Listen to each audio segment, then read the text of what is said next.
Okay. Hey, I'm so excited today to talk with NJ. NJ, how are you today on Saturday?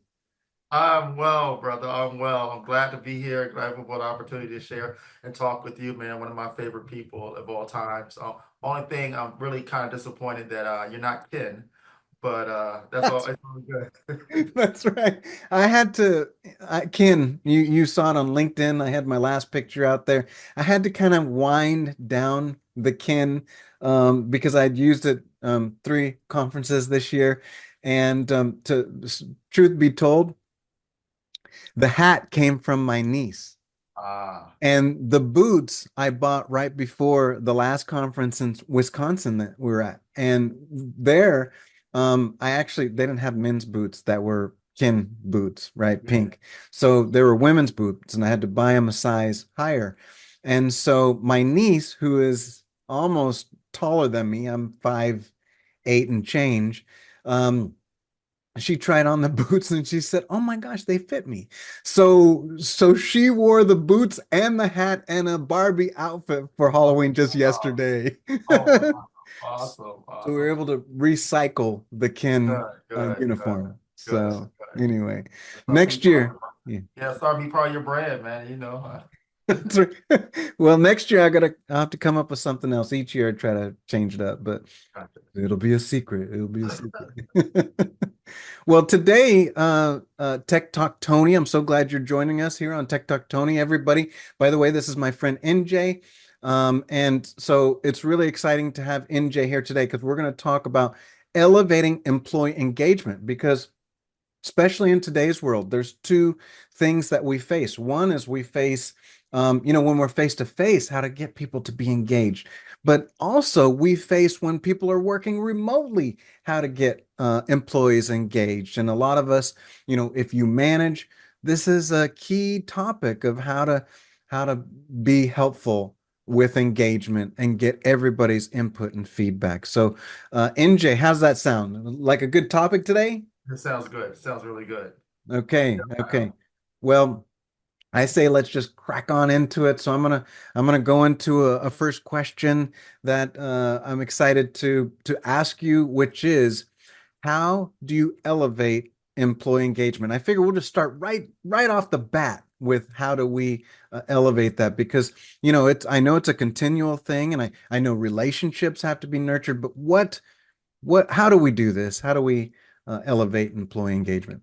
Gotcha. So first, before I answer your question directly, I have to say, I really lean on what's called a transformational leadership model, that's been around since the late 60s, and on forward to Bruce Avialo's writing of his great book on transformational leadership. And so, even the things I'm going to talk about, are not just things I've realized in practice, but also things I've studied, right, Okay. in transformational leadership, and it's one of the best, it's the best leadership model, if you will, because it's all about getting people to perform their very best, not because you're kind of dangling some type of bonus in front of them, right? It's some Right. intrinsic reward. It's something internal about them that drives and motivates them.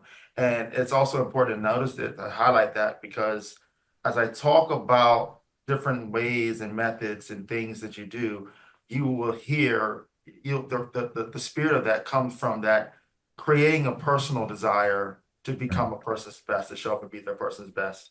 Right. And to answer it directly is when you're talking about employee engagement and you hit the nail on the head, right? It's all about relationship. Hmm. And trust is sometimes I think the term trust is thrown around a lot and it sounds good, but it really, trust is the currency of leadership. Trust is the currency of relationship. Without trust, uh, you cannot be an effective leader. Right. You have a cap on your ability to lead. If you're capped on ability to lead, you'll be capped on your ability to engage and have good engagement with team members. And so trust is something that it's an absolute must that you have to have. And Right. it's not something you establish one time and forget about it. You have to continuously be aware and continuously building upon and strengthening that trust because it's crucial for people to believe in you, to trust you. As leaders, Right. we're holding people's futures in our hands. in a sense, right? Because we're giving performance reviews and all those different things, and they have to trust you have their best interest in mind. You're dictating a lot of their time they're spent on their day, right? And so Right. you have to be cognizant of that. And trust is a good way of being able to get things you need to get done through others effectively. Yeah. And so trust is one way that when you talk about building, it's the foundation of not less leadership, but it's the foundation of employee engagement.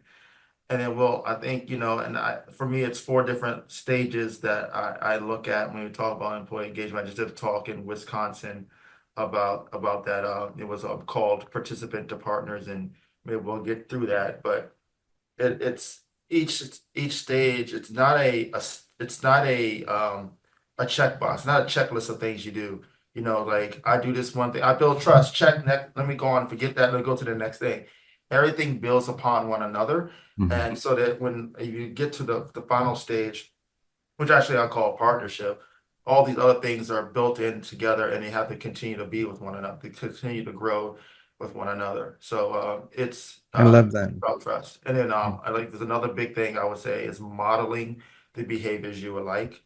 And there's so many different things, but if I think about it, the two things, especially in the framework of transformational leadership, is the importance of modeling the behaviors and then also building that trust. And they go hand in hand. If you're not modeling the things that you're asking people to do, they're not going to trust you. But if you are modeling those things you're asking others to do, then you start building trust as well.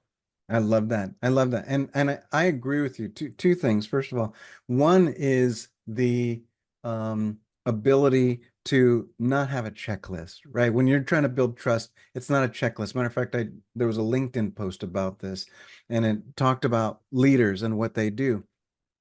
And it's not, and I put out there, it's not a checklist.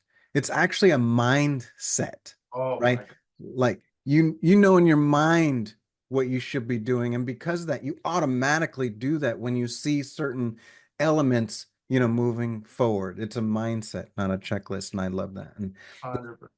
yeah, and so the other thing is, I just taught culture in DC. I know you're going there later, and I was just at their vendor showcase and leadership conference, and I spoke on culture.